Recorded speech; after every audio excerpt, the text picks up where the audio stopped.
My phone vibrated violently against the mahogany wood of my office desk, the harsh buzzing sound shattering the quiet focus of my morning. The caller ID flashed brightly on the screen. Robert, my dad. I stared at the flashing letters for several long seconds, listening to the faint, steady hum of the air conditioning vent above my head. I knew exactly where he was calling from. I had memorized their flight schedule weeks ago. It was departure day. I slowly picked up the phone, taking a deep breath to steady my racing heart, and pressed it to my ear. I kept my voice completely flat, stripping away any trace of the anxiety that used to choke me whenever he called. Hello, Dad. Mason, what the hell is going on? His voice didn't just boom through the speaker. It vibrated with the kind of military-grade fury I had feared my entire childhood. In the background, behind his shouting, I could clearly hear the distinct, chaotic sounds of O'Hare International Airport, the rhythmic clicking of rolling suitcases over tile floors, the muffled, echoing intercom announcements overhead. We are standing at the check-in desk, my dad growled, his breath hitting the receiver in sharp, angry bursts. And the agent behind the counter is telling us we have economy tickets, not first class. They are looking at us like we are a bunch of scam artists trying to bluff our way into the VIP lounge. Fix this right now.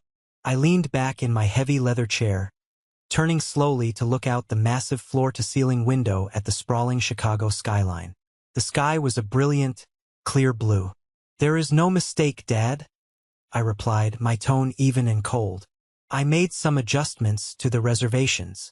Dead silence fell over the other end of the line. For a fleeting moment, the only sound was a distant boarding announcement calling for final passengers to Tokyo. Then the inevitable explosion happened. You did what?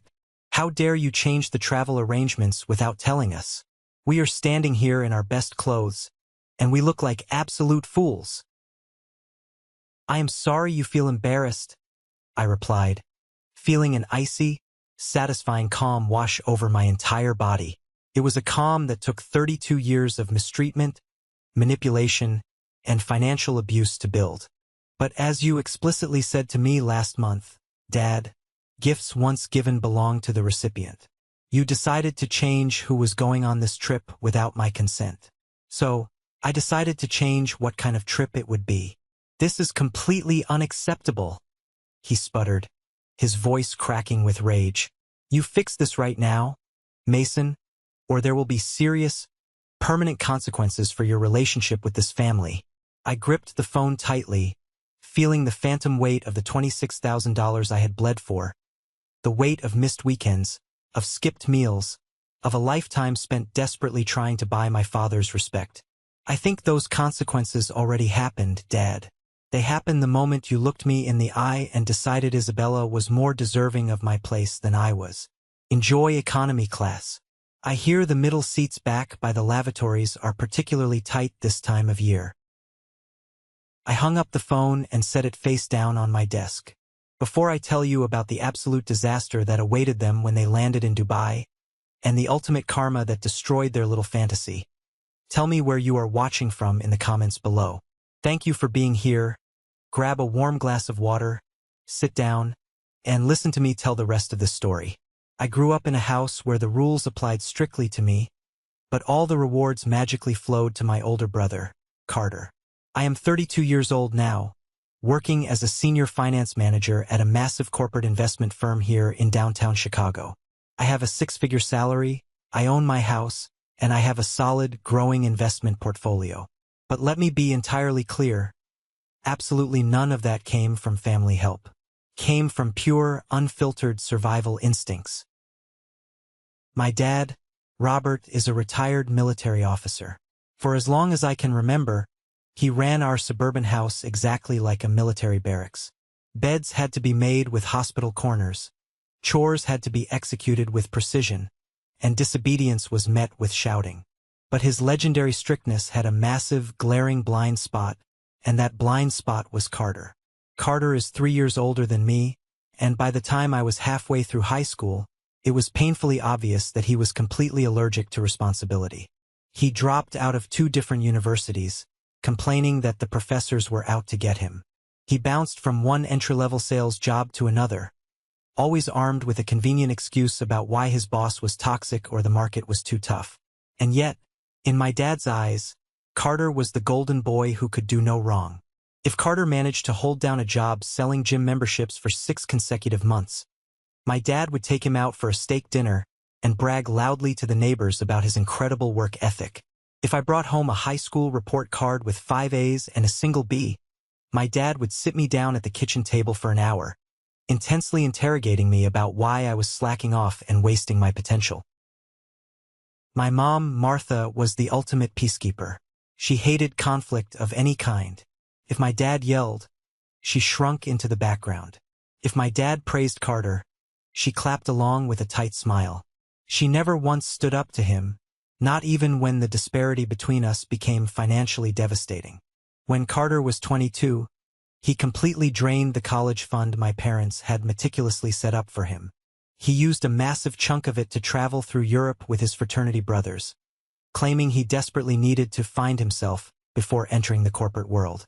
When I graduated high school a year later and nervously asked about my half of the college fund, my dad sat me down with a stern, unyielding look. He told me that building character meant paying my own way, and that a real man doesn't ask for handouts. So I took out crippling student loans. I worked a grueling graveyard shift at a logistics warehouse, sorting heavy packages until 3 in the morning, and then dragged myself to my finance classes at 8 in the morning. I survived on cheap ramen noodles and wore thrift store clothes for 4 years. When Carter got into a messy, dramatic situation with a girl in his late 20s, it somehow escalated into a bitter custody battle over a golden retriever they had adopted together. My parents immediately panicked and hired an expensive lawyer for him. They eagerly dipped into their own retirement savings to pay the mounting legal fees just so Carter wouldn't be overly stressed. When I needed a tiny $200 loan to cover an unexpected medical bill during my first year in the corporate world, my dad gave me a harsh lecture on financial planning. Even at my grandfather's funeral, while I handled the catering and supported my grieving mother, my dad spent the entire afternoon comforting Carter. I was just the invisible workhorse. 2 years ago, I was sitting in my office looking at a calendar when I realized my parents' 40th wedding anniversary was rapidly approaching. 40 years of marriage is a massive, undeniable milestone. Despite all the hurt and the blatant favoritism, a part of me still desperately craved their validation. My parents had never traveled outside the United States. My dad always loudly claimed that international travel was a frivolous waste of money, but my mom used to watch travel documentaries on public television with this incredibly sad, wistful look in her eyes, silently dreaming of places she thought she would never see. I decided right then and there that I was going to do something completely unprecedented. I was going to give them a trip they would never, ever forget. I wanted to definitively show them that their younger son, the one they made pay his own way, the one they dismissed, had become wildly successful. I wanted to finally hear my dad say he was proud of me. I chose Dubai. It had absolutely everything. Unparalleled luxury, impeccable safety, incredible modern architecture, and a completely different culture that would blow their minds. I didn't want them doing a cheap, budget tourist run on crowded buses. I wanted first-class everything. To pull this off without going into debt, I needed $26,000. I immediately set up a dedicated, high-yield savings account. For 18 brutal months, I ground myself down to the bone at work. I was fiercely competing for a major promotion to senior director. My main rival was a guy named Aaron, an absolute shark of a coworker who tried to steal my top clients and take credit for my financial models at every turn. I worked 80-hour weeks just to outmaneuver him, poring over spreadsheets until my vision blurred. I finally managed to impress our CEO, Lincoln, by independently restructuring a failing, high-risk asset portfolio that saved the firm millions. When bonus season finally hit, Lincoln called me into his office and handed me an envelope. The promotion was mine, and the salary increase was substantial. More importantly, the bonus check inside that envelope was massive. That bonus, combined with 18 months of aggressive, disciplined saving from my regular paychecks, finally hit the $26,000 target. I worked exclusively with a high-end luxury travel agent named Dylan. Together, we built a masterpiece of an itinerary. I booked 4 first-class tickets on Emirates, complete with lay-flat beds and onboard showers. I reserved 2 massive, opulent suites at the Burj Al Arab, a hotel so fancy it is often referred to as a 7-star property.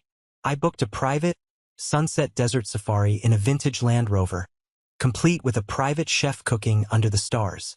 I booked a private yacht cruise around the Palm Jumeirah. I even arranged for VIP, skip-the-line access to the observation deck of the Burj Khalifa. I deliberately included Carter in the booking. Despite everything he had put me through, he was still my brother.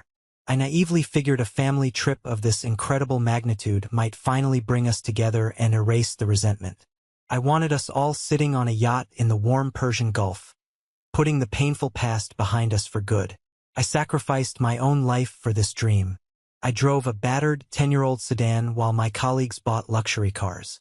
I skipped weekend trips to the lake with friends. I poured my literal blood, sweat, and tears into funding this grand gesture, desperate for a moment of family unity. When everything was completely finalized and fully paid for, I presented the gift during a traditional Sunday dinner at my parents' house. The house smelled strongly of my mom's famous pot roast and roasted vegetables, a comforting scent from my childhood. I had asked Dylan, my travel agent, to print the intricate itineraries on heavy, expensive cardstock with beautiful gold embossing. I placed the thick documents inside elegant black envelopes and casually handed them out as my mom was serving coffee after dessert. My mom opened hers first. She carefully adjusted her reading glasses, sliding her finger under the flap of the envelope. I watched her hands start to tremble violently as she scanned the heavy paper, her eyes darting back and forth across the lavish details. She slowly looked up at me, her eyes completely brimming with tears that threatened to spill over. "Mason, is this real?" she whispered, her voice cracking with emotion. I smiled, feeling a massive lump form in my own throat. "Happy anniversary, Mom. Happy anniversary, Dad. We are all going to Dubai." My dad picked up his itinerary next. His thick eyebrows furrowed in that familiar, suspicious way, as if he was searching the fine print for the catch. "First-class flights? The Burj Al Arab? Mason, this must have cost an absolute fortune. You shouldn't be spending this kind of money. Don't worry about the cost for a single second, Dad," I said, my heart pounding loudly in my chest. "It is my gift to you. You both earned it. Everything is fully paid for." Carter, sitting across from me, was staring at his paper with his mouth literally hanging open. "Wait, a private yacht? Bro, are you serious right now?" "Completely serious," I nodded, feeling an overwhelming rush of happiness. "I already cleared the time off with my firm. We leave in exactly 6 months." My mom abruptly stood up, her chair scraping loudly against the hardwood floor. She practically ran around the table and wrapped her arms around my neck, hugging me so tight I could barely breathe. But as amazing as her reaction was, it was my dad's reaction that truly hit me the hardest. He set the heavy paper down on the table, took a deep breath, and looked me dead in the eye. His usually rigid, stern expression completely softened, revealing the older man beneath the military exterior. "This is incredibly generous of you, Mason," my dad said, his gruff voice thick with a genuine, undeniable emotion I had never heard before. "Thank you. I am proud of the man you have become." Hearing those exact words out loud, finally directed at me after over 3 decades of waiting, felt like a physical weight lifting off my chest. 18 months of grueling corporate stress, years of feeling second best, the endless nights eating ramen. All of it completely vanished in that one powerful sentence. I had finally done it. I had finally proven my worth to the man who mattered most. We spent the next hour happily talking about the trip details. My mom was already excitedly planning out her wardrobe, wondering if she needed to buy a new evening gown. Carter was enthusiastically talking about the pictures he was going to take for his social media. It was utterly perfect. It was the absolute happiest, most united I had ever seen my family in my entire life. And then, Right in the middle of our laughter, the front doorbell rang loudly, shattering the perfect moment. Carter immediately jumped up from his chair, a goofy grin spreading across his face. "Oh, that has to be Isabella. I texted her earlier and told her to come by for coffee and pie." Isabella was Carter's brand new girlfriend. They had only been dating for about 4 months. She was 28 years old, worked part-time as a receptionist at a high-end downtown boutique, and from everything I had briefly observed, she treated my brother like a walking, talking wallet. She breezed into the dining room a moment later, her eyes darting rapidly around the room, instantly taking in the scene, the empty dessert plates, and the heavy black envelopes on the table. "Hi everyone. What are we celebrating?" she asked, putting on a sickeningly sweet, high-pitched voice. Carter eagerly grabbed his gold-embossed itinerary and shoved it toward her. "Babe, look at this. Mason is taking us all to Dubai for Mom and Dad's 40th anniversary. We are flying first class." I watched Isabella's face very closely. The polite, sweet smile completely vanished for a split second, replaced by a look of sheer, naked, calculating greed. Her perfectly manicured fingers traced the paper, and her eyes widened dramatically as she scanned the words first class and private yacht. She slowly looked up at me, and I swear I could actually see dollar signs reflecting in her dark pupils. "Dubai?" she gasped, dramatically clutching her chest as if she might faint. "Oh my God. That is literally my ultimate dream. All my favorite lifestyle influencers go to Dubai. The luxury shopping there is supposed to be absolutely incredible." She didn't miss a beat. She immediately pulled up a wooden chair and wedged herself right next to my dad. "Mason, wow, you must make so much money to afford something like this. What exactly is your salary? Are you fully paying for Carter too?" "It is a family gift," I said neutrally, deliberately keeping my tone flat to ignore her wildly invasive questions about my personal finances. For the rest of the evening, Isabella completely dominated the conversation. She aggressively asked about the hotel's spa amenities. She asked if the private desert chef could accommodate a strict raw vegan diet. What disgusted me most was that she didn't say, "That sounds so fun for you guys." She kept intentionally using the word we. "We should definitely go to the Dubai Mall," she chirped. "We really need to book a professional desert photo shoot." I caught my dad looking at her with an amused, approving smile. My mom just kept nodding politely. I felt a cold, heavy knot forming deep in my stomach. 2 weeks later, I was grabbing a quick espresso downtown when I unexpectedly ran into Julian. Julian was an old college buddy of mine, and incidentally, he was Isabella's ex-boyfriend. We sat down at a small corner table for a quick catch-up. When I casually mentioned that my brother Carter was dating Isabella, Julian actually choked on his latte, coughing loudly into his napkin. "Isabella? As in, Isabella who used to work at the Contemporary Art Gallery?" Julian asked, his face turning visibly pale. "Yeah, that's her." I nodded, my curiosity piqued. Julian leaned aggressively across the small table, lowering his voice. "Mason, you need to warn your brother right now. That girl is an absolute parasite. When we broke up last year, she completely lost her mind. She falsely tried to claim common-law marriage just to get half my savings. She threatened to hire a vicious divorce lawyer to ruin my life, even though we were barely living together in a rented apartment. She squeezed me for every single dime I had before she finally moved on. She is utterly obsessed with status and money." Exactly 2 months before our scheduled departure to Dubai, Carter called a mandatory, urgent family meeting at my parents' house. He stood nervously in the center of the living room, tightly holding Isabella's hand, and loudly announced that they were officially engaged. Isabella squealed and aggressively shoved her left hand into my face. Sitting heavy on her ring finger was a massive, blindingly sparkling diamond ring. Even with my limited knowledge of jewelry, it easily looked like a flawless 3-carat stone. Knowing Carter's disastrous financial situation, he currently worked an hourly wage at a mall cell phone kiosk.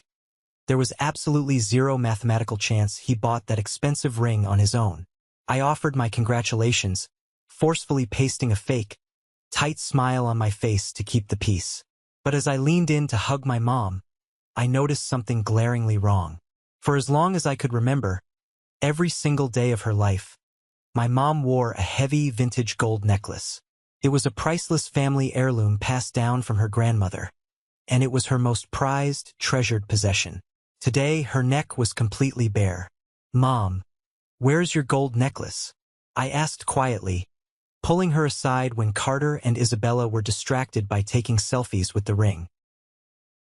My mom immediately looked away, her cheeks flushing a deep, embarrassed crimson. "Oh, it's just at the jeweler's right now. Being cleaned," she stammered, refusing to meet my eyes. I knew instantly. My stomach dropped. She hadn't taken it to be cleaned. She had pawned it. She had secretly pawned her own grandmother's irreplaceable heirloom to fund her golden child's ridiculous engagement ring for a woman she barely knew. Later that afternoon, the extended family came over for a casual backyard barbecue to celebrate the engagement. My Uncle Gabriel was there. Gabriel was my dad's younger brother, a loud, obnoxious guy who loved spreading family gossip more than he loved breathing. I was standing by the grill, flipping burgers in the smoke, when Gabriel sidled up right next to me holding a cheap beer. "So, Mason," Gabriel smirked, aggressively clapping me on the shoulder, "I hear business downtown is absolutely booming for you.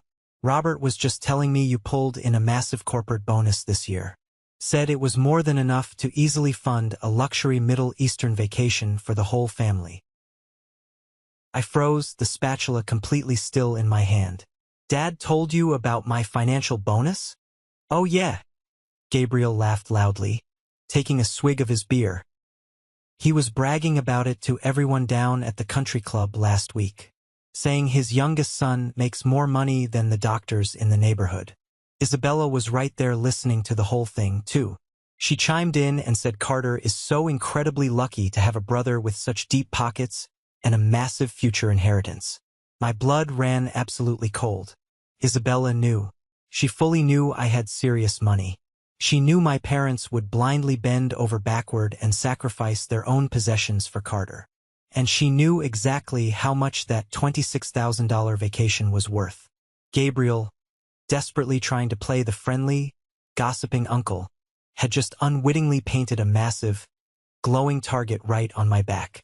The casual backyard barbecue eventually transitioned indoors into a formal sit-down dinner, which quickly devolved into a hijacking session for the Dubai trip. We were just 8 weeks out from the flight. I had my laptop open on the edge of the dining table, quietly confirming passport numbers and expiration dates with my mom. Isabella sat directly across from me, aggressively scrolling through her phone. "So Mason," she said loudly, raising her voice to ensure the entire table stopped talking and listened to her. "I was closely reviewing the itinerary you printed out. I noticed you only booked one luxury suite with 2 bedrooms for Carter and me to share with your parents. Now that we are officially engaged, we really need our own private romance space. Can you go ahead and upgrade us to the royal suite? I saw pictures online and it looks gorgeous." I slowly stopped typing, my fingers hovering rigidly over the keyboard. I looked up and met her calculating gaze. "Isabella, the hotel reservations are strictly for 4 people. Mom, Dad, Carter, and me. There is no us suite. The bookings are 100% finalized and locked in." The entire dining room went dead, suffocatingly silent. You could hear a pin drop. Isabella's face instantly contorted into a masterful mask of wounded, innocent shock. She looked over at Carter, her eyes rapidly welling up with perfectly timed, fake tears. "Carter," she whimpered, her lower lip literally trembling. "I thought you promised me this was a welcoming family trip. Aren't I officially part of the family now?" Carter immediately slammed his fist hard on the wooden table, rattling the silverware. "Yeah, Mason, what the hell is your problem? She is my fiancée now. She is coming to Dubai with us. The trip is fully booked and completely paid for." "Carter," I said, keeping my voice dangerously level despite the rage boiling inside me. Adding a 5th person this late in the game, especially for Emirates first class and a 7-star luxury hotel, would cost at least another $5,000 or $6,000 out of pocket. I do not have that kind of cash just lying around. My dad cleared his throat from the head of the table. It was the distinct, authoritative sound of a judge about to deliver a harsh sentence. Now hold on a minute, Mason. Carter actually has a very good point. Isabella is joining our family. It would be incredibly rude and insulting to leave her behind here in Chicago while we go celebrate our anniversary overseas. You make excellent money. You just got that big promotion. Surely you can just put the extra costs on a high-limit credit card and make some quick adjustments. I stared at my dad, utterly stunned by his audacity. Dad, I spent 18 agonizing months saving every penny for this. I delayed fixing the leaking roof on my own house. I gave up my entire social life for a year and a half. I cannot just magically invent another $6,000 because Carter impulsively decided to get engaged. Isabella immediately reached over and placed her hand gently on my dad's arm. Oh, Robert, please don't fight with Mason over me. I don't want to be a financial burden. I've never been out of the country. I thought this would be the perfect, magical way to bond with my new parents. But if Mason really hates me that much, I will just stay home all alone. It was an absolute masterclass in emotional manipulation. My dad's jaw tightened in anger. We will discuss this in private later, he said to me, his tone laced with a dark, undeniable warning. I left the house that night feeling physically sick to my stomach. Exactly 4 weeks before our scheduled flight to Dubai, my dad summoned me to the house. He didn't ask if I was free. He gave me an absolute order to be there at 6 o'clock sharp. When I walked through the front door and stepped into the living room, the heavy atmosphere made it feel exactly like an ambush. My dad was sitting stiffly in his large leather armchair. My mom was perched nervously on the very edge of the sofa, wringing her hands. Carter and Isabella sat uncomfortably close together on the love seat, holding hands and looking incredibly smug. Sit down, Mason, my dad commanded, pointing to a hard wooden chair positioned directly in the center of the room. I slowly took the seat, my heart beginning to hammer against my ribs. What is this about, Dad? My dad leaned forward, resting his heavy elbows on his knees, staring me down. We have been doing a lot of serious thinking about the Dubai trip over the past few days, and we have come to a final decision. I instantly noticed the deliberate use of the word we. They were collectively making executive decisions about a luxury trip that I had completely funded with my own blood and sweat. Given the strict logistical limitations you aggressively mentioned, my dad continued, his voice completely devoid of any paternal warmth, about the reservations being strictly capped at 4 people, and your refusal to cover the excessive cost to add a 5th ticket. We think the most sensible, logical solution is for Isabella to simply take your place on the trip. The words hit me like a physical, brutal blow to the stomach. All the air rushed out of my lungs. I actually stopped breathing for a full second, staring at my father, entirely certain that my brain had misfired and somehow misunderstood his English. Excuse me, I finally choked out, my voice barely above a whisper. It makes the most logical sense, my dad pressed on, his tone rapidly hardening into an absolute military order. You travel extensively for your corporate business. You have already seen the world. Isabella has never even left the state of Illinois. This would be a completely new, eye-opening experience for her. She is about to officially become part of this family, and this trip would be the absolute perfect bonding experience for your mother and me to get to know our new daughter-in-law. I snapped my head to look at my mom. She was staring intently at the floor rug, furiously twisting her wedding ring around her finger. She absolutely refused to make eye contact with me, her silence deafening. Dad, I said, my voice shaking violently. I paid for this trip. I planned every single agonizing detail. This was my hard-earned gift to you and Mom. I worked myself to absolute death for 18 months for this. And we appreciate the thought, Mason, he replied dismissively, waving his hand in the air as if swatting away an annoying fly. But gifts once given legally and morally belong to the recipient. Your mother and I would like to share this luxury experience with our oldest son and his future wife. Isabella deserves to go more than you do right now. She needs to feel warmly welcomed. Carter immediately chimed in, crossing his arms defensively over his chest. Don't be a selfish jerk, Mason. You always have to make absolutely everything about you. You always have to be the center of attention, constantly showing off your fancy salary. Let Isabella have this one nice thing. If you want to go to Dubai so badly, just buy yourself another expensive ticket next year. I sat frozen in the suffocating, heavy silence of the living room, slowly looking at the four people surrounding me.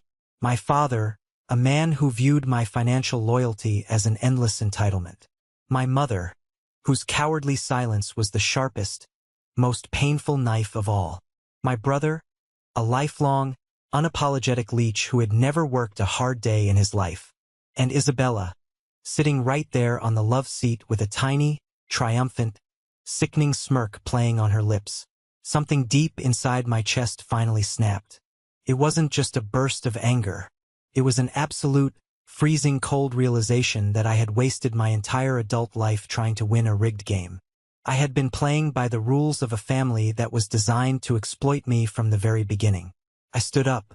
My legs felt shaky and weak, but when I spoke, my voice was completely steady and resonated with a dark authority I didn't know I possessed. Selfish? I asked, turning my head to look directly into Carter's eyes. You have the absolute nerve to call me selfish? I paid off your massive credit card debt when you blew your money in Vegas. I contributed $8,000 to Mom and Dad's roof repairs because you were living rent-free in their basement and couldn't chip in a dime. I sacrificed my own personal life to give this family a luxury experience.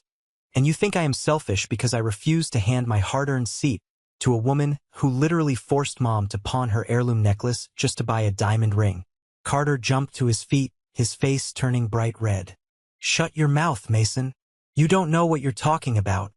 Enough, my dad roared, standing up to his full height and pointing a rigid finger at me. I will not have you disrespecting your brother or his fiancée in my own house. Our family decision is final. Isabella is going in your place. We will write you a small check for a quarter of the trip's cost when we get back next month. Case closed. I looked at my dad, really looked at him, the man whose approval I had desperately craved for 32 years. I suddenly realized I didn't feel the need for it anymore. I just felt an overwhelming sense of pity for him. Don't bother writing the check, Dad, I said quietly, my voice devoid of emotion. Isabella quickly stood up, her eyes wide with a disgusting display of fake sincerity. Mason, please, I want you to know how much this truly means to me. I will cherish this amazing family experience forever. I am so deeply sorry if this hurts your feelings, but we are going to be siblings very soon. I hope you can find it in your big heart to forgive us for wanting to bond. I turned my head and locked eyes with her. Her vicious little smirk was still there, hiding just a millimeter behind her fake, honey-sweet apologies. You know what, Isabella? I said, my voice dropping to a deadly, icy calm. You might eventually marry my brother. You might completely charm my parents out of their entire retirement funds. But you and I will never, ever be family. Not after this. I abruptly turned around and walked purposefully toward the front door. Mason, don't you dare walk out that door, my dad shouted, his voice echoing off the walls. If you walk out right now, you are turning your back on this family. I didn't even pause. I grabbed the heavy brass handle, pulled the front door open, stepped out into the freezing Chicago air, and slammed it shut behind me with a force that shook the windows. I practically ran to my car, my hands shaking violently as I fumbled with my keys. I threw myself into the driver's seat, slammed the door, and the second I was enclosed in the dark silence of the vehicle, I finally broke down. I sat in my freezing car for almost an hour, sobbing until my ribs physically ached and I couldn't catch my breath. It was a profound, agonizing grieving process. I wasn't just grieving a lost, expensive vacation. I was grieving the complete death of the illusion of my family. I had finally been forced to accept the brutal, ugly truth. No matter how hard I worked, no matter how much money I happily spent on them, I would never, ever be enough. I would always be the dependable workhorse, and Carter would always be the cherished prize. Around midnight, my phone vibrated in my pocket. It was my best friend, Elijah. Elijah had known me since our freshman year of college. He knew my toxic family dynamic inside and out, having witnessed the blatant favoritism for over a decade. I answered the phone, my voice thick, raspy, and completely broken. "Hey man, just checking in," Elijah said brightly. "Did you show them the final itinerary with the yacht? How insanely excited are they?" I broke down crying all over again. It took me a solid 10 minutes to explain exactly what had just happened in that living room. I told him about the brutal ultimatum my dad delivered. I told him about the pawned necklace. I told him about my dad explicitly saying Isabella deserved the luxury trip more than I did.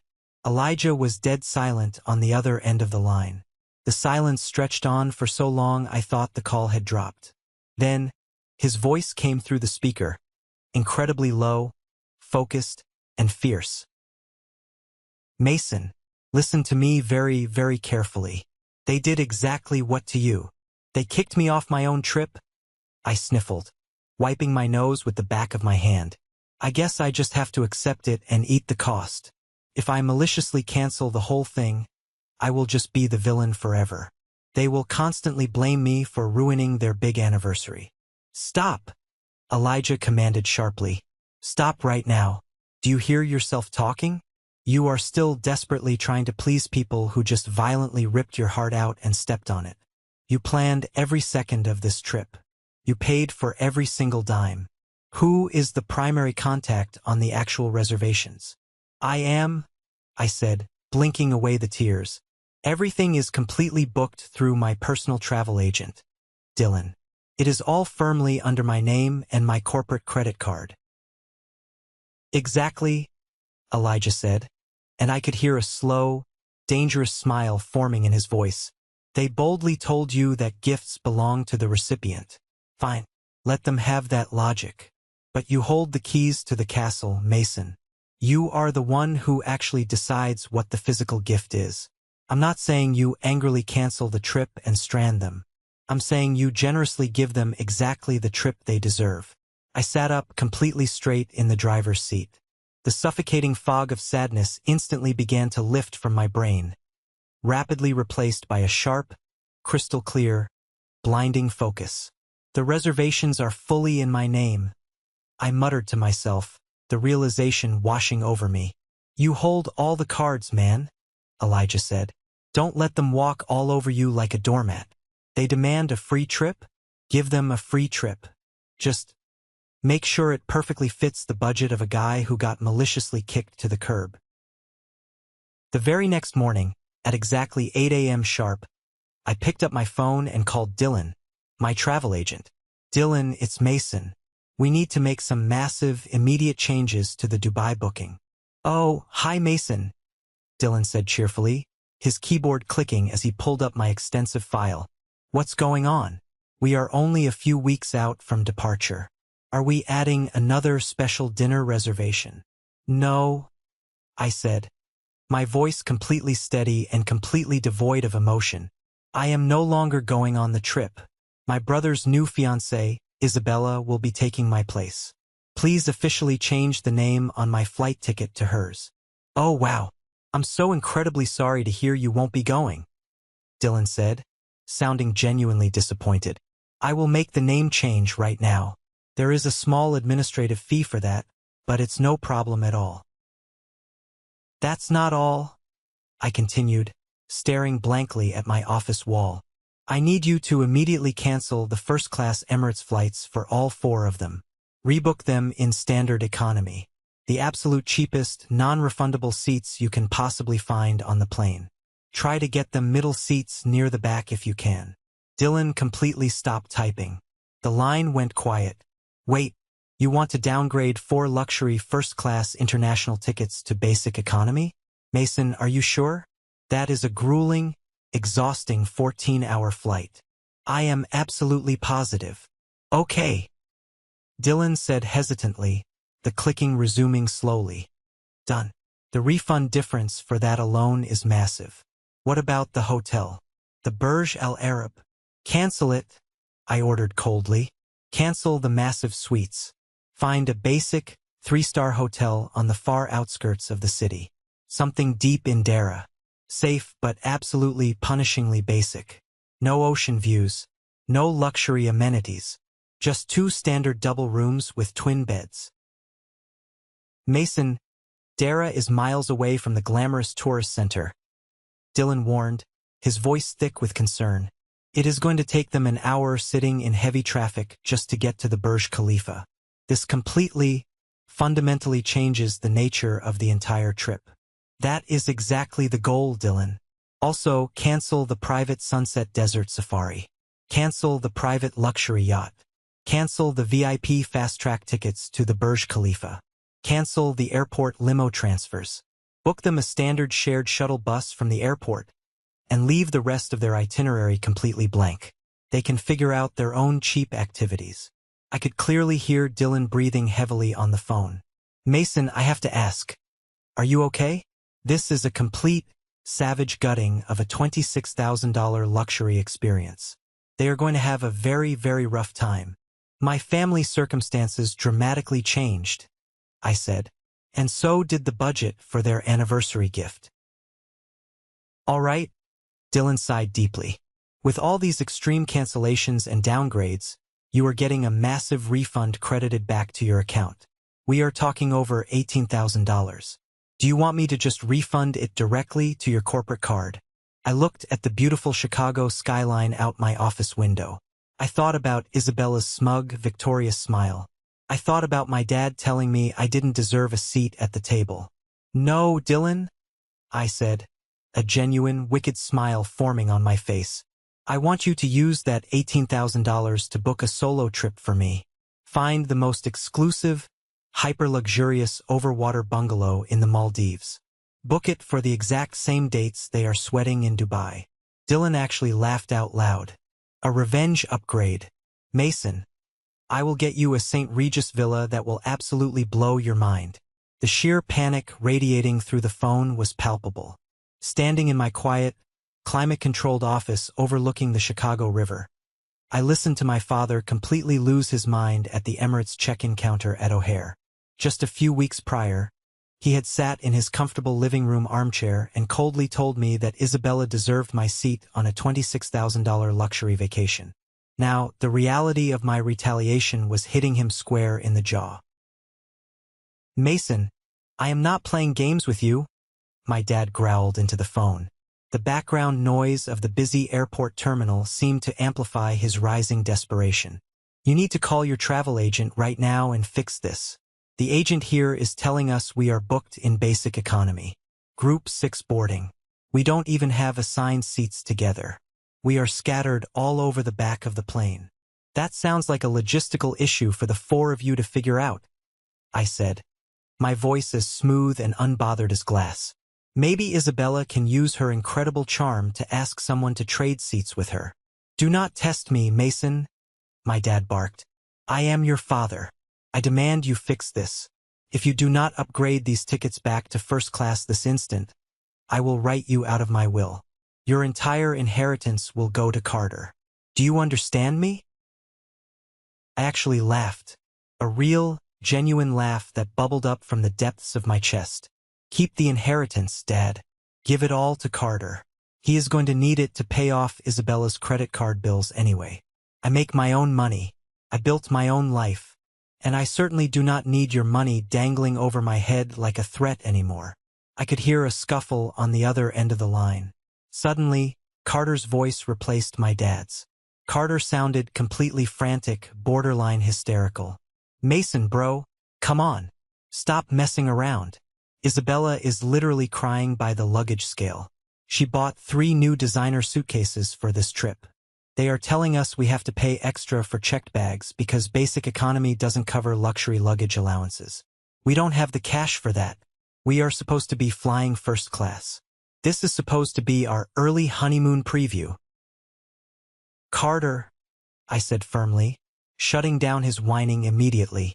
You called me selfish. You told me I always needed to be the center of attention. Well, I am completely removing myself from the center of your attention. You guys wanted a family bonding trip without me. You got it. Enjoy the 14-hour flight in the middle seat. Mason, please, Carter begged, his voice cracking. Have a safe flight, I said softly, and I ended the call. I set my phone face down on my desk and let out a long, slow exhale. For the first time in 32 years, my shoulders dropped. The chronic tension in my neck, the constant, buzzing anxiety of trying to please a family that viewed me as a walking wallet, simply vanished. I didn't feel guilty. I didn't feel remorseful. I felt incredibly, undeniably free. They had made their bed, and now they had to fly 14 hours in it. 14 hours later, while I was peacefully sleeping in my own bed in Chicago, my family landed in the blistering, unforgiving heat of Dubai. I didn't have to be there to know exactly how it went down. My mom later filled me in on every excruciating detail. They staggered off the plane, exhausted, stiff, and miserable from sitting in the cramped economy section near the rear lavatories. Isabella's carefully applied airport makeup had completely melted off her face. They hauled their heavy bags through customs, fully expecting to see a man in a sharp black suit holding a sleek iPad with their name on it, ready to escort them to a private, air-conditioned limousine. Instead, they walked out into the chaotic arrivals hall and found absolutely nothing. Carter furiously checked the stripped-down itinerary I had sent to his email right before they took off. It says here we have a shared shuttle bus transfer, he read aloud, his face pale. They dragged their luggage out into the 100-degree heat and waited 45 minutes for a crowded, poorly ventilated shuttle bus packed with budget backpackers. But the real shock came when the bus finally dropped them off at their hotel. They were not pulling up to the iconic, sail-shaped Burj Al Arab. They were not greeted by bellhops offering cold towels and sparkling water. The shuttle dropped them on a noisy, congested street deep in the Dara district. The hotel was a basic, slightly run-down 3-star establishment wedged between a discount electronics store and a loud wholesale market. According to my mom, Isabella stood on the cracked pavement, staring up at the neon sign of the cheap hotel, her mouth hanging wide open in sheer horror. "This cannot be right," Isabella shrieked, frantically pulling out her phone. "Carter, this is a budget motel. Where is the infinity pool? Where is the private beach? I cannot post pictures of this on my social media." Carter tried to calm her down, but things only got worse when they checked in. They were handed the keys to 2 standard, tiny rooms with twin beds and views of a brick alleyway. There was no room service. There were no plush robes. It was the exact opposite of the glamorous influencer lifestyle Isabella had been bragging about to all her friends back in Chicago for the last 2 months. That evening, the harsh reality of the downgraded trip truly set in. Carter opened the itinerary to see what time their private yacht cruise was scheduled for the next morning. He scrolled down the page, his eyes widening in pure panic. "Everything is gone," Carter whispered, showing the screen to my dad. "The yacht is canceled. The private desert safari is canceled. The VIP dinner at the Burj Khalifa is canceled. Mason canceled every single activity. We just have the hotel rooms and the return flights." My dad, who had been insisting that Mason would eventually cave and fix everything, finally realized the absolute finality of the situation. They were stranded in an expensive foreign city with no luxury amenities, no VIP access, and no Mason to pull out his corporate credit card to save the day. The $26,000 dream had evaporated into the desert heat, leaving them with exactly what they deserved. While my family was sweating profusely in a tiny hotel room in Dara, I was stepping off a private seaplane into the crystal-clear, turquoise waters of the Maldives. Dylan, my travel agent, had completely outdone himself. The $18,000 in refunded money from the canceled Dubai luxury experiences had secured me a week at the St. Regis Maldives Vomuli Resort. As I walked down the wooden pier, the warm tropical breeze hitting my face, I was greeted by a personal butler named Christian. He handed me an ice-cold, lemongrass-scented towel and a glass of vintage champagne. Welcome to paradise, Mr. Mason. Christian smiled warmly. Your overwater villa is ready. My jaw practically hit the wooden floorboards when I walked into my villa. It was massive. It featured a private infinity pool that blended seamlessly into the Indian Ocean, a glass floor to watch the vibrant marine life swimming below, and a king-sized bed facing the open water. This was the exact level of luxury I had originally planned to give my parents. Sitting on my private deck, watching the sunset paint the sky in brilliant shades of pink and orange, I realized I was finally giving that luxury to the only person who actually earned it, myself. On my second night, I was sitting at the resort's exclusive overwater bar, sipping a rare bourbon, when I heard a familiar voice call my name. I turned around and nearly dropped my glass. It was Lincoln, the CEO of my firm back in Chicago. He was standing there in a tailored linen suit, looking completely relaxed. Mason? I thought that was you. Lincoln smiled, walking over and shaking my hand firmly. What are the odds? I come to the Maldives every year to disconnect. Are you celebrating the big promotion? You could say that, Lincoln. I smiled, gesturing for him to take the seat next to me. We ended up sitting at that bar for 3 hours. We didn't just talk about corporate portfolios or asset management. We talked about life. I ended up sharing a heavily sanitized version of why I was there alone. I mentioned establishing difficult boundaries with family and learning to prioritize my own well-being. Lincoln listened intently, nodding his head. You know, Mason, he said, raising his glass. In business, we instantly cut ties with toxic assets that drain our resources without providing any return on investment. People often forget that the exact same rule applies to personal life. You are a brilliant manager. You have a massive future at the firm. Never let anyone, not even family, make you feel like you are just a tool to be used. Cheers to knowing your worth. Clinking glasses with my CEO in the middle of the Indian Ocean was the ultimate validation. It was the exact opposite of sitting in my dad's living room being called selfish. I wasn't an ATM. I was a respected, valued professional. Before I went to sleep that night, I walked out onto my private deck. The moon was reflecting off the calm water. I pulled out my phone, snapped a simple, beautifully framed photo of my bare feet propped up on the wooden railing with the glowing infinity pool and the ocean in the background. I opened Instagram. I didn't write a long, petty paragraph. I didn't mention Dubai. I just typed one single sentence. Sometimes you have to choose yourself. I hit post, knowing full well that Carter, Isabella, and my Uncle Gabriel would see it immediately. Then, I turned my phone on airplane mode, threw it on the plush armchair, and went to sleep to the sound of the ocean. I kept my phone on airplane mode for most of the week, only connecting to the resort's Wi-Fi occasionally to check vital work emails.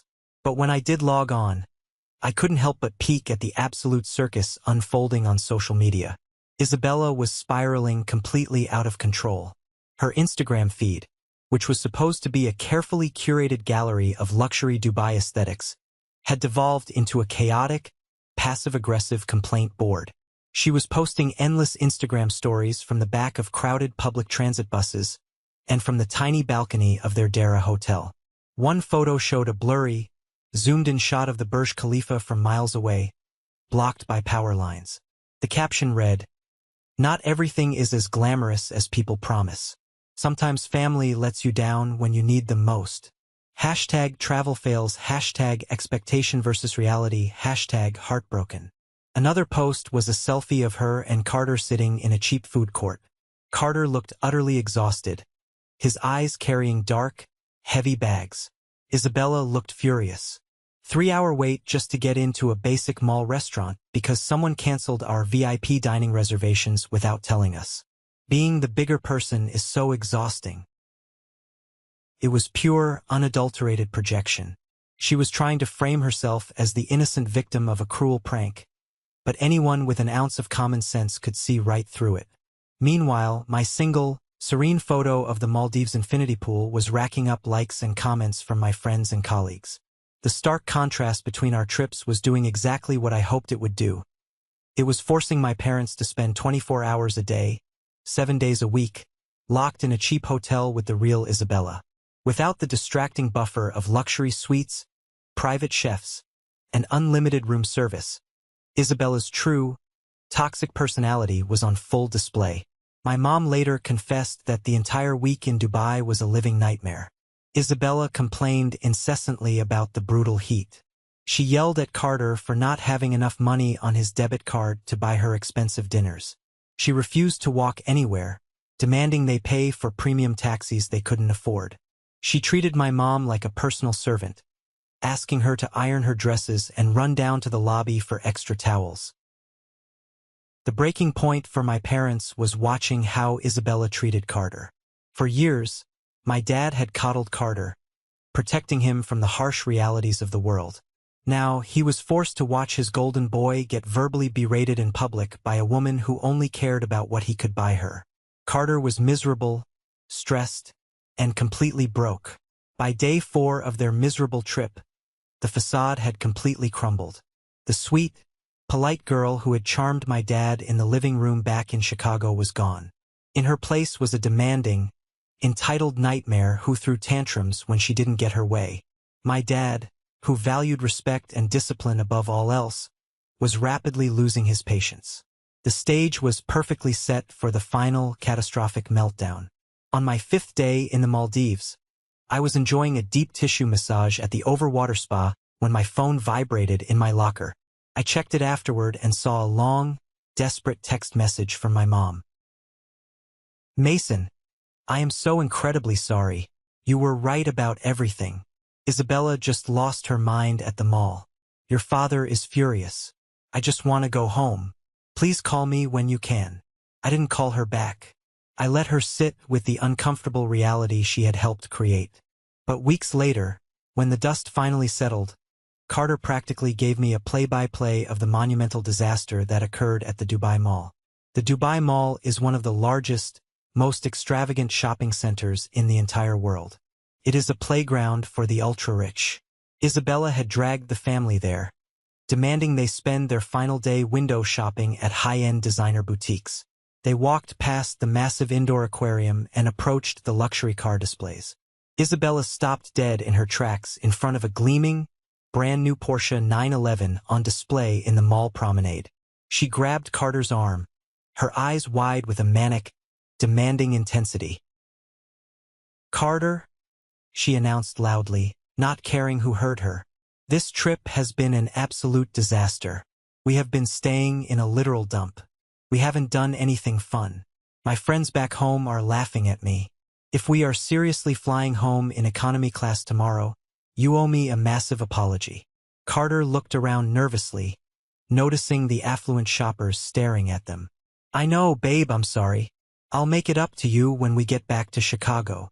"Yes, you will," Isabella snapped, pointing directly at the luxury vehicle. "You are going to buy me a Porsche. That is the only way you can possibly make this right. Your brother makes a massive salary. He can co-sign the loan for you, or you can just have your dad cash out another retirement account. I don't care how you do it, but I deserve a Porsche for putting up with your cheap family this entire week." The absolute sheer audacity of her demand hung in the air. She was standing in the middle of a mall in the Middle East, screaming at a guy who worked at a cell phone kiosk, demanding a $100,000 sports car as compensation for a free vacation. My dad, who had been quietly walking a few steps behind them, finally snapped. The retired military officer, the man who demanded ultimate respect, had reached his absolute limit. "Isabella, that is enough," my dad roared, his voice echoing loudly across the marble floors of the mall. "You will not speak to my son that way, and you will certainly not demand vehicles we cannot afford. You have done nothing but complain, whine, and disrespect this family since the moment we landed. Mason was right about you. You are nothing but an entitled brat." Isabella spun around, her face twisting into an ugly sneer. "Don't you yell at me. You guys promised me luxury. You promised me first class. You are all a bunch of broke frauds." She stormed out of the mall, leaving Carter standing there utterly humiliated, and my parents staring at each other in horrified realization. In that single, explosive moment in front of the Porsche, the illusion was completely shattered. My dad finally saw the monster he had aggressively forced into my seat. I returned to Chicago feeling like a completely different person. I was deeply tanned, incredibly rested, and carrying a new, unbreakable sense of self-respect. My phone had several missed calls and voicemails from my parents, but I took my time settling back into my house and returning to work before I even considered responding. I was no longer on their schedule. Eventually, 2 weeks after we all got back, I agreed to meet my dad. I refused to go to their house. We met at a neutral location, a quiet, upscale coffee shop halfway between our neighborhoods. When I walked through the glass doors, I spotted my dad sitting in a corner booth. He looked surprisingly old. The rigid, imposing military posture that usually defined him seemed to have completely deflated. When he saw me approach the table, he immediately stood up, offering a formal, stiff courtesy that felt strangely foreign between us. "Mason," he said quietly, pulling out the chair opposite him. "Thank you for agreeing to meet me." I nodded, taking the seat, and placed my black coffee on the table. I didn't say anything. The burden of beginning this conversation rested entirely on his shoulders. He stared down at his hands for a long moment, turning a sugar packet over and over. "I owe you a massive apology, Mason. What we did with the Dubai trip was completely wrong. I see that now, very clearly." I looked at him, keeping my expression neutral. "Why did you do it, Dad? I really need to know. Why did you think it was perfectly acceptable to take something I bled for and hand it to a stranger?" He let out a heavy, rattling sigh. "I could give you a dozen cheap excuses. I could say I wanted to welcome Isabella into the family. I could say I genuinely thought you would understand because you are always so capable, always so independent. But the raw truth is much harder for me to admit." He finally looked up, meeting my eyes. "I have not been fair to you for a very, very long time, Mason. I have always heavily favored Carter. I did it because Carter struggled. Carter was weak. He constantly needed support, and I felt like it was my duty as a father to protect him from his own failures." "And me?" I asked, my voice tight. "You?" My dad shook his head sadly. "You were strong. You never needed me. You paid for your own college. You built a brilliant career. You exceeded every single expectation I ever had. And instead of being incredibly proud of you, I foolishly took you for granted. Worse than that, I resented you for it. I held you to an impossibly high standard, and when you easily met it, it made me feel completely unnecessary as a father. So I punished you for your independence." Hearing him say the words out loud was absolutely staggering. I had felt this exact dynamic playing out for my entire life, but I never, in my wildest dreams, expected a proud, stubborn military veteran to openly acknowledge his own toxic resentment. "Do you have any idea how much it physically hurt me?"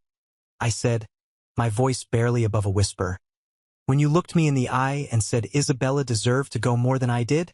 "I do now," he said, his eyes actually glistening with unshed tears. "I do not expect you to forgive me today. I don't even know if you can ever forgive me. But I want you to know that I fully see what I have done, and I am deeply, profoundly sorry." The fallout from the Dubai trip completely obliterated Carter's relationship with Isabella. The stress, the public humiliation at the mall, and the stark realization of her aggressive materialism were simply too much to ignore. 2 weeks after they returned to Chicago, Carter packed up his things, left her apartment, and officially called off the engagement. Predictably, Isabella did not take the rejection with any grace. She completely lost her mind. First, she flatly refused to return the massive diamond engagement ring. She boldly claimed it was a legally binding gift and that she was keeping it as compensation for wasting her time. Carter was a wreck, knowing that our mom had pawned her irreplaceable family heirloom to fund that exact ring. When Carter threatened to get the police involved, Isabella decided to escalate her crazy behavior. She found my phone number and actually had the sheer audacity to call me while I was sitting at my desk at work. "Mason," she barked as soon as I answered, completely dropping the sweet, innocent voice she used to use. You completely ruined my life. You intentionally sabotaged my dream vacation, and you manipulated Carter into leaving me. Isabella, I am currently working, I said smoothly. Do you have a point, or are you just calling to complain? I am calling to demand my compensation, she shrieked. Dealing with your toxic, cheap family for the last 6 months was a full-time job. I deserve a salary for the emotional damage you all caused me. You are rich. You owe me $20,000 for ruining my engagement and destroying my mental health in Dubai. If you don't wire me the money, I am going to post everything about you online and ruin your corporate reputation. I actually had to pull the phone away from my ear because I was laughing so hard. The sheer, blinding entitlement was almost impressive. Isabella, listen to me very carefully, I said, my tone turning to absolute ice. You are not getting a single dime from me, ever. Keep the ring if you want, but know that it was bought with pawn shop money. If you ever contact me, my brother, or my parents again, I won't just block you. I will hire a corporate lawyer so aggressive and so relentless that you will spend the next 10 years buried in harassment lawsuits. I will make sure your wages at that little boutique are garnished until you are completely bankrupt. Do we fully understand each other? The line was dead silent. I could hear her breathing heavily, processing the fact that her empty threats had just met a solid brick wall. You are a monster, she finally hissed. Have a great life in economy class, I replied, and I hung up the phone. I immediately blocked her number, blocked her on all social media platforms, and advised my family to do the exact same. That was the absolute last time I ever heard her voice. The parasite had officially been evicted from our lives. 6 months passed, and the dynamic of my entire life fundamentally shifted. The disastrous Dubai trip turned out to be the absolute best thing that could have ever happened to me, because it forced the poison out of the wound. I started going to therapy every Thursday evening. I needed a professional to help me untangle decades of deep-rooted, people-pleasing behavior. I realized that my obsession with giving my family expensive gifts was just a desperate, unhealthy attempt to purchase their unconditional love. With my therapist's guidance, I learned how to establish ironclad boundaries. I stopped automatically saying yes to every single request for financial help. I learned that my value as a human being was not tied to my bank account or my ability to bail people out of trouble. The most surprising change, however, came from Carter. Losing Isabella and witnessing the absolute destruction of his family's trust seemed to finally wake him up from his 35-year slumber. He realized that the safety net was officially gone.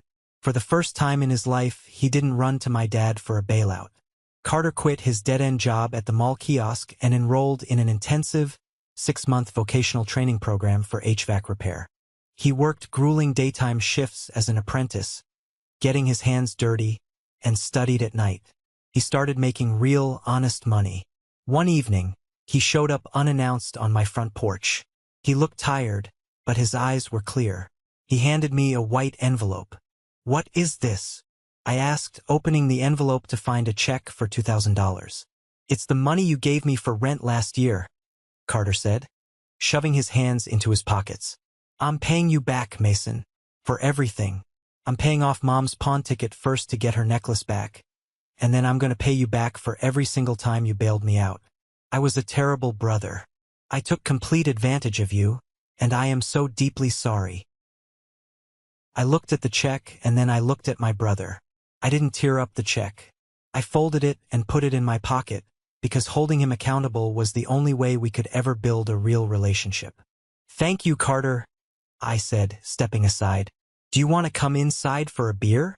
It was a slow, incredibly messy process. My dad still occasionally slipped into his old, rigid habits of giving unsolicited advice. My mom still struggled to voice her own opinions without looking at my dad for permission. Carter still had moments of intense frustration with his new, difficult career, and I still had to actively fight the urge to open my wallet whenever there was a minor family crisis.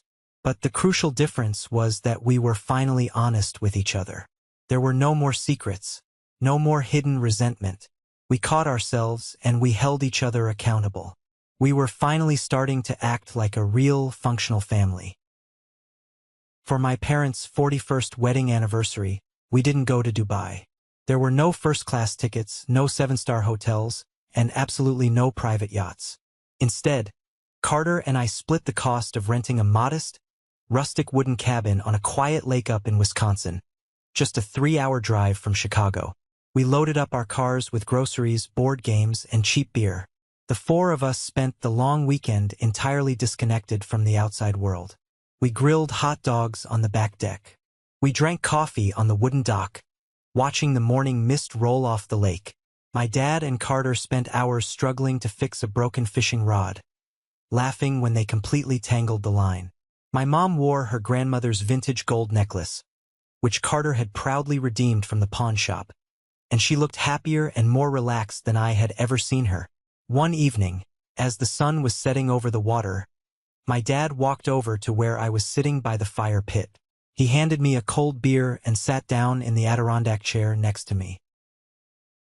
We didn't say anything for a long time, just listening to the sound of the crickets and the crackling wood.